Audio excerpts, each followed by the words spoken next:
You sure you want to be a real world-class CISO and not a world-class security engineer? Welcome to Life of a CISO.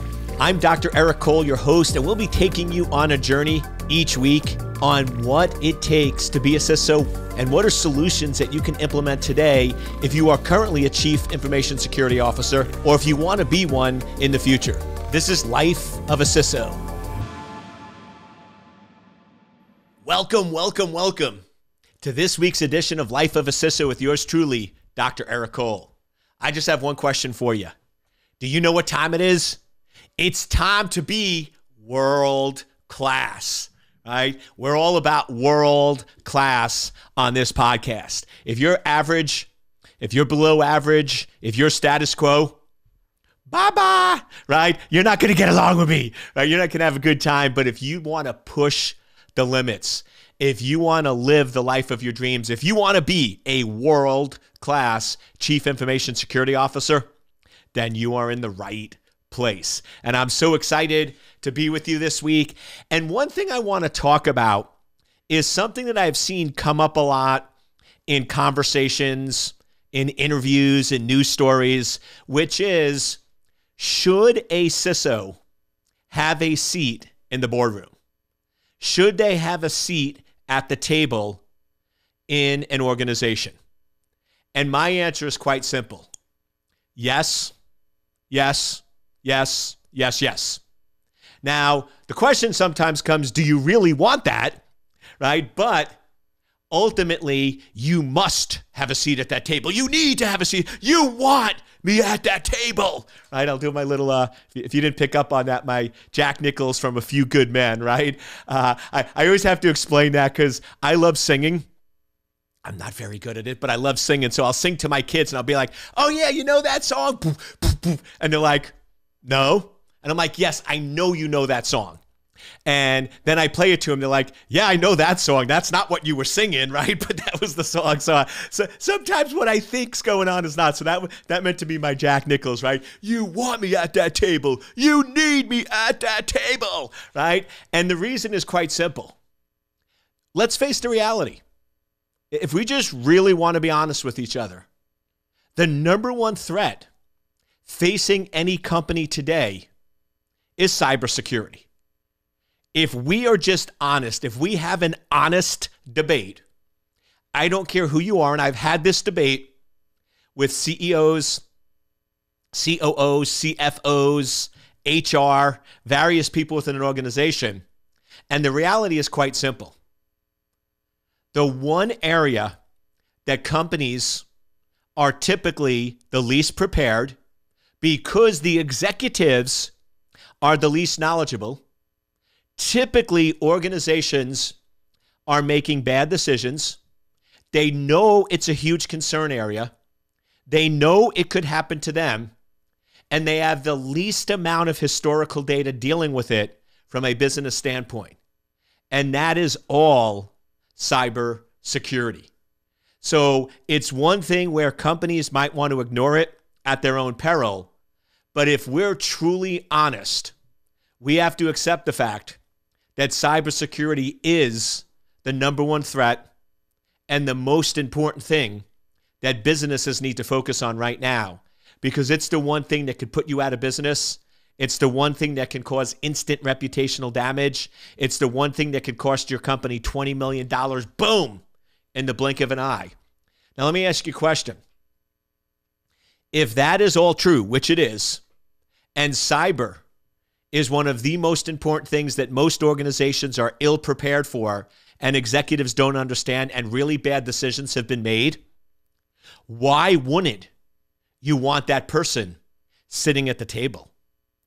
Why wouldn't you invite that person over for every single dinner, right? That person needs to become your BFF. So I never, ever quite understand these organizations where I talk to the board, I talk to the COO, CEO, CFO, and they're like, Eric, we're so glad you're here. We are so concerned about cybersecurity. We've thrown some money at it, but we're not really sure if we're doing the right thing. We're super concerned about ransomware or our site being down because we're a prime target for this, and we really need help and advice. And I say, okay, do you have a chief information security officer? And if they say no, I go, well, why not? If what you said is true, right, then why not? And if you do have a chief information security officer, why aren't they here? Oh, they report to the CIO, who then under the VP of, and it's like 3 levels down, and the CIO is here. And then I look at the CIO and say, are you 100% focused on cyber? And they're sort of like, well, no. It's a yes or no question. Are you 100% focused on cyber? And the answer is no. And I said, ultimately, what drives your decision?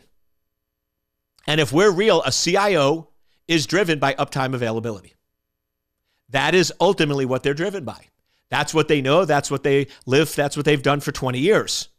So it's unfair to then think that they're going to make decisions that are going to impact uptime availability. They're not. That's not who they are. It's not in their DNA. But the reality is that cybersecurity sometimes could impact uptime availability.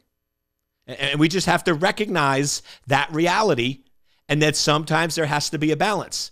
It's not negatively impacting the business, because I always have people when I say that, but Eric, you said the golden rule of security is if security negatively impacts the business, it's wrong. Yes. But I think there could be cases where there could be some modifications to uptime availability and still positively impact the business. So security can't be buried under IT. Security must not only be equal, but I actually believe if you look at what is cybersecurity, it's 3 things: confidentiality, integrity, and availability. What is IT? Availability. I mean, they're almost identical. A CIO is focused on uptime availability, making sure resources are always available and there's no unpredictable outage. What is availability? Making sure resources are available with no unforeseen outages, right? They're the same. So if we really want to get real, it's the CISO that should be at the executive table and not the CIO. The CIO, if we're really doing this correctly on true job functionality, the CIO is a very, very important subset of cybersecurity, not the other way around. We have the house backwards and we wonder why it's not working, right? We're trying to balance the triangle on the point, and that's why it collapses and falls over. We need to flip the triangle around and put it on the base, right? IT needs to report to security, not the other way around. Now, I still think we're a couple of years out.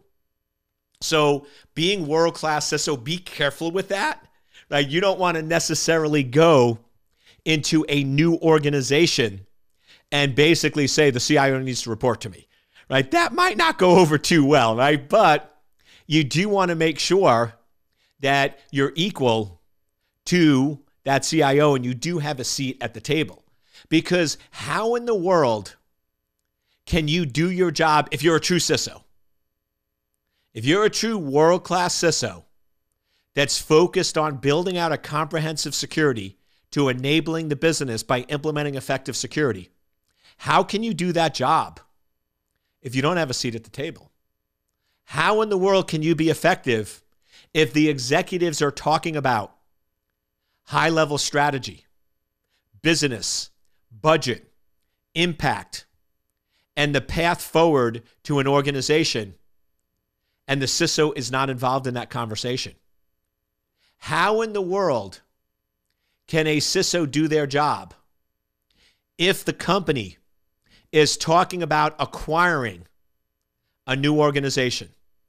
They're going to do a $200 million investment in a new company, and the CISO has no clue.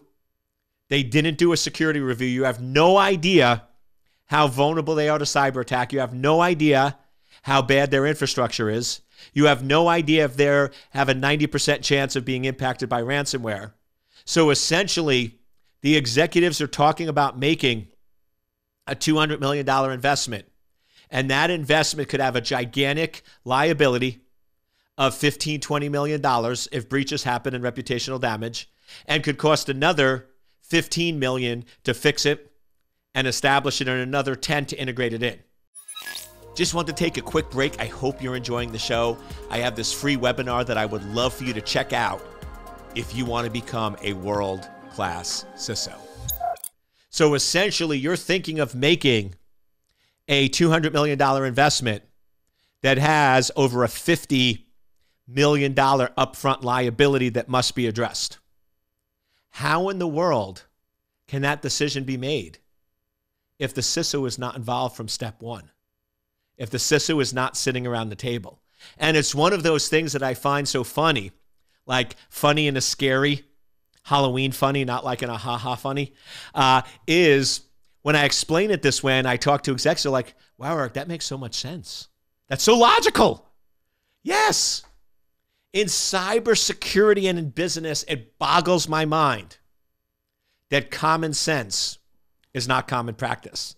I mean, this is not rocket science, right? Everyone always goes, Eric, that was so great when I give these presentations. I'm like, it's just logical, right? You're just doing illogical logic, right? But it comes down to absolutely, the CISO must have a seat at the table. Now, a couple of questions come up. One that I hear all the time is, Eric, what if I'm interviewing for a position, or I'm currently in a position of a CISO, and not only do I not have a seat at the table, but I'm buried under the CIO? Now, I'm going to give you two pieces of advice. If you're looking just to get experience, so if you're brand new, you don't actually have CISO on your resume CV, so you haven't been a CISO before, you haven't done that, then you need to recognize that you might be making a strategic career decision to take that job as a short-term mechanism to get CISO experience and to check that box on your resume. But I'll tell you right now, there's not going to be long-term growth there. Because if you're buried under the CIO, like I said, this is not a negative. I get CIOs that get really mad at me. CIOs have threatened my life. Yes, it's always fun when that happens, and other interesting things. But the bottom line is this. A CIO is never, ever going to think about, and make cybersecurity decisions the way that a CISO would. And the reason is simple. They are too diversified a plate. The CIO, as we said's main job, main function is uptime availability. You're not going to change that.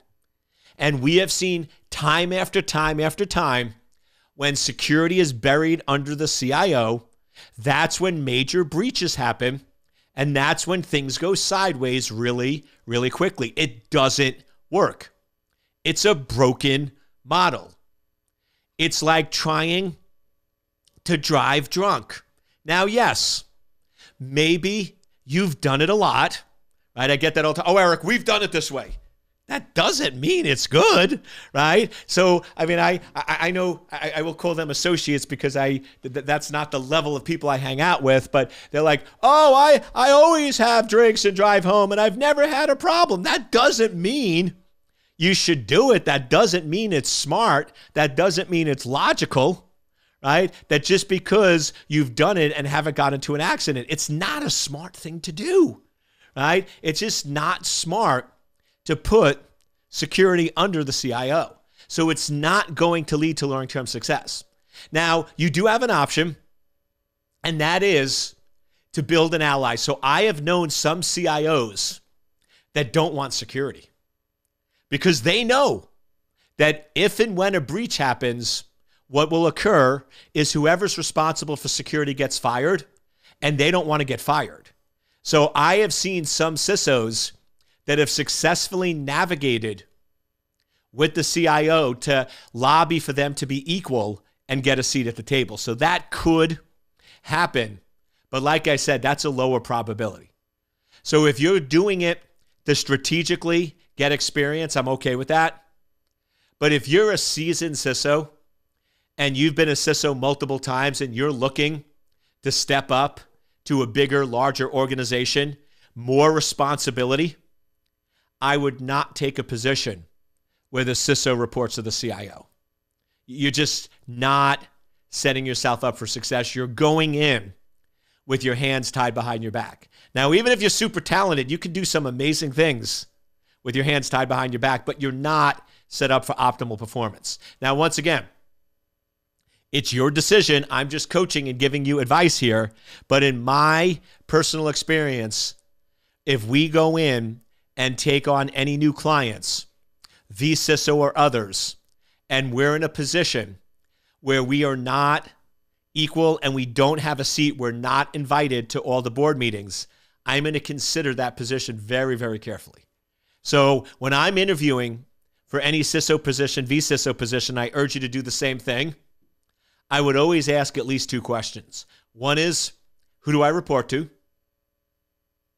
The second one is, am I invited to all of the board meetings? When there's an executive meeting, am I invited to every one of those? The third bonus one is, do I have access to the CEO? Do I have an open door access with the CEO? Because let me just break this down for you. Real chiefs, if you're looking at the core chiefs, the COO, Chief Operating Officer, CFO, Chief Financial Officer, they report to the CEO, they attend every board meeting, and they have open door access. The CFO, Chief Legal Counsel, COO, at any point can walk to the CEO's office. They can walk right by their executive assistant, who's the control keeper, and say, I just need to talk to so-and-so for a minute or two. Knock on the door and go in and have that conversation. That's true chiefs. So if you do not have access to the CEO, you're not reporting to him or her, and you're not attending the board meetings, you have a little C, not a big C. You're a little CISO with a little C, not a big CISO. So that's one of the other terms you'll hear if you do coaching with me. And we've been just crushing it with our CISO certification, where we're getting people that are actually completing the 6 months, getting their certification, and I mean, just doing amazing things. We have great testimonials that they are in a different position than where they were. They were trying to get a CISO job for 2 years, took my CISO cert with my coaching, and now they have their dream job, dream clients. So if you want to be world class, you definitely want to go in and set up a time to chat with one of my consultants, secure-anchor.com/CISO, or just email me, ecole@secure-anchor.com. We'd love to jump on a call with you and just explain this amazing certification to you. But when I'm coaching my clients, I always go in and ask them, are you a little C or a big C? And a little C means you have the CISO title, but you're buried, you don't have access, and you're not really a chief. Right? They gave it to you because it looks cool, right? But you're not really acting in a chief role. As I mentioned, a chief is part of the core executive team, has access to all the executives, and attends all of the board meetings. If that's not happening, you're not a true CISO. So you definitely want to ask those questions and make sure that either in your current job or if you're taking a new job, you are fully aware of, is this little C or big C? Because it's big, big difference. Now, the other thing I always bring up is, do you really want it? Do you really want a seat at the table? So I had one CISO. I would say this CISO was a medium C. They weren't small because they did have access to the executive team, and they were allowed to attend the board meetings, but they weren't. They weren't taking advantage of it. They were playing small. So they could have been a big C, but they weren't. And they said, Eric, I want to have a seat at the table. I want to be able to be a key executive. I want to move into that role. Can you help me? And I said, are you sure you want that? Are you sure you want to go there? Because this person, couple of clues. One is, I asked him, do you have access to the executive team? Well, yeah. I'm like, so you technically could go in whenever you want, and you could meet with them weekly if you wanted to. They said, yes. And I said, great. How often do you do that? Maybe, I don't know, maybe once every couple of months. I'm like, okay, when was the last time you did that? I don't know. It's probably been 3 or 4 months. And I said, okay. And you're allowed to attend the board meetings, but you don't. No, because we have so much going on with our core products, and we're rolling out so many new solutions that the team really need. And I'm like, whoop, whoop, whoop. All the red flags are popping up. What do you think I'm thinking? This person is a world-class security engineer.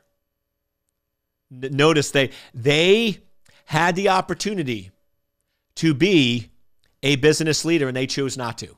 When they had the choice between geeking out on a new SIM implementation and leading that and being actively involved versus attending a board meeting, they picked that. So that clearly shows me that they are world-class security engineers. However, normally, if I had that interview or did that coaching, I'd be like, listen, you need to resign from the CISO, and you need to ask them to give you a chief scientist position because that's what you love and that's what you care about, and I'll give you your money back because you don't want to be a CISO. However, because they said they want to have a seat at the table, they want to move into that position, that gave me a hint that, okay, maybe there's a little bit of that real chief in there, and they're just hiding it. So we went through that whole conversation saying, you're going to have to give up the technical side. You still need to know it, but you're not going to be leading it. You need to hire program managers to run those, and then you meet with them. Periodically, you meet with your team, but that's going to be once or twice a month, and you need to switch the frequency. Instead of meeting with your team weekly, you need to meet with the executives weekly. Instead of attending all of the technical program management implementation meetings, you need to attend all of the executive meetings. We need to switch you. You sure you want this? You sure you want to be a real world-class CISO and not a world-class security engineer? And after many conversations, they're like, yes, yes, yes, we want it. So put the motion in place where they started on a weekly basis. Every day they picked an executive. I said, just make it easy. It doesn't have to be this formal if they're traveling, but I'm always big about scheduling and strategies. Monday is CEO. Tuesday is CFO. And just offer to go to lunch, get to know them, start building up that relationship. Next, you start attending all the board meetings. First one, I just want you to listen and maybe ask a couple of questions. Do not speak because you're not ready. And then after a few of those, you can do that. And they started getting so recognized as an effective business leader that they started getting called to all the meetings, the board, everything else. And then it's funny, about 6 months later, I'm having dinner with them, and I'm thinking, hey, they're going to thank me because they came to me with their wish saying they want to be a world-class CISO, they want a seat at the table, and they want to be a top executive at their company. And I'm like that magic genie in Aladdin, right? I granted the wish, right? In 6 months, gave it to him. And we're having dinner, and I'm looking at the individual going, you don't look as happy as I thought you would. And I'm always honest. I'm a straight shooter. I said, I actually thought this dinner was to sort of thank me, celebrate, and sort of see next steps. And I said, and it's sort of a little more of a negative tone. He goes, Eric, this has consumed my life. He goes, I basically spend 6 hours a day attending meetings, calls, working with board members, working with teams, working on high-level strategy across the organization, and maybe only 2 or 3 hours actually doing any of the technical work. I said, yes, you're welcome, right? And he's like, why didn't you warn me? I'm like, I did, right? So make sure that's what you really want, because world-class CISOs that have a seat at the table, that are truly a chief, that's going to be about the breakdown, where you're going to be spending about 6 hours, 80% of your day on business strategy, and maybe 15 to 20%, 1 to 2 hours, 3 hours on working on the actual cybersecurity technical side of the house. That's world class. That's what a true CISO does, because you have a security team that you're relying on, and you get data and information, you translate it to strategy, and you are mainly a strategist that can translate back and forth. You are not the world-class security engineer anymore. And that's another thing that I always test the market. When I have world-class security engineers that want to move to world-class CISO, I go in and I say, hire your replacement. And they look at me. I said, you're no longer the smartest technical person at this company. I want you to find somebody that's smarter and more experienced on technology to take over. I want them now to be the world-class security engineer. When people have problems or issues, technical problems or issues, they should go to them, not you. And I just watch how they react in their body language. And if they're like, yeah, I'm good with that, I'm cool. I want to be the business thought leader, the strategist, and you're right. I need to hire somebody that when there's technical problems, they go to. You're ready. If that's your mindset, you're ready to be world-class CISO. But there's a lot of folks I work with, when I do that, they get uncomfortable going, Eric, I'm the world-class security engineer. If people have problems, they come to me. If there's technical issues or challenges, I still want them to come to me. You'll never be world-class CISO, because you're not giving up the world-class security engineer. Biggest mistake, and this is the biggest debate I get online, is you can do both. No, you can't. You can't. You can't throw the ball and catch the ball. You can't in a game. If you had a player that said, I'm so good, right? I want to be the quarterback and the wide receiver in the same play. They think you're nuts, right? 2 different positions, complementary, both are needed. You can do one or the other, right? Can't do both. So same thing. You got to give up one. We're not saying that you still shouldn't understand technical. You have to translate. You need to speak the language and understand what the technical team is telling you. But your primary focus as a world-class CISO is not focused on tech. It's focused on the business and strategy. And like I said, nothing wrong, right? I have conversations with a lot of folks, and I have people that sign up for my coaching, and I end up sort of ending it. They joke, you fired me. No, I just sort of let you go because it wasn't right. And we basically determined that, guess what? They want to be a world-class CISO. Sorry. They want to be a world-class security engineer. They don't want to be a world-class CISO. And here's the cool part. If you're world-class in anything, you can get everything you want. You can get lots of money, fame, fortune, all those things. So don't ever go in and say, the way I need to get more money is by becoming a world-class CISO, because that's not true. And I'll also tell you this. If you follow money and make decisions solely on money, you will always regret those decisions. Those will be the only decisions you regret, because it's about doing what you love and fulfilling your life's purpose. So world-class security engineers and world-class CISOs can both do great, change the world, and make a ton of money, but they're different. So if you're not willing to give up the technical focus and the technical piece, that's okay. Stay world-class security engineer. But if you want to change the world from a strategic perspective and you want a seat at the table, then you absolutely can by being a world-class CISO. Once again, I hope you enjoyed this episode. Please post comments below. I'd love to get your feedback. I'd love to see how you're enjoying these. And if there's topics you want to hear more about, drop it below. I'd love to follow up with you. I'd love to record an episode on the topic you want. And remember, if you really want to be world-class CISO, you can't do it alone. It's going to take too long, too hard. I'd love to work with you. I'd love to coach you. I'd love to get you into my CISO certification. But like I said, it's got to be the right fit. So either email me, ecole@SecureAnchor, or go to secureanchor.com/CISO, sign up. And like I said, when we do these calls, it's two-way. You're interviewing us to see if it's a good fit, and we're interviewing you to see if it's a good fit, because I don't want to take your money if you're not going to play full out and this is a good match for you. But if you truly want to be world-class CISO, I'd love to work with you, love to put you through my 6-month program, and love to help you make all your dreams come true.